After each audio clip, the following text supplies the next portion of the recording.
டீமாக குழுவினராக என்ன பண்ணோம், குழித்துறையில் இறங்கணும். ட்ரெயினில் இறங்கும்போது நான் ஒரு பக்கம் கையில் இருந்து போயிட்டு என்னுடைய துணி பேக்கு, இந்த பக்கம் என்னோட தபேலா பேக்கு வச்சுட்டு இறங்கும்போது என்ன ஆச்சுன்னா, கால் என்னால் அறியாமலே அது கீழே பிளாட்ஃபார்ம் கீழே போகுது.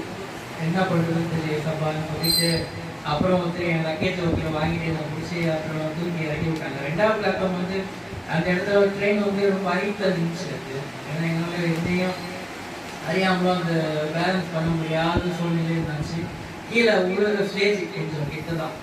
அதுக்கப்புறம் வந்து எல்லாருமே சுற்றி நின்னாங்க. அப்புறம் வண்டி எடுக்கலாங்க எடுத்துனாலும் அது வேற கதையெல்லாம் இருக்கும். ஆனால் கத்துற அந்த இடத்துல இருந்து எங்களை என்னையை பாதுகாத்து இவ்வளோ தூரம் என்னை வந்து ஜீவனை கொடுத்து எனக்கு ஒரு வச்சிருக்கார்.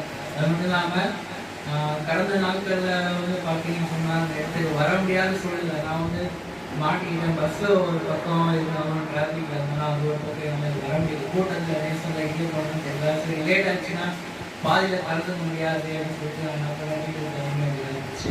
போன வாரமும் அதுக்கு முன்ன வாரமும் ஊழியர்கள் கத்துற அருமையாக என்னை பயன்படுத்தினா இல்லை ஆபத்துல வந்து விலைக்கு காத்து போகிறதே வரைக்கும்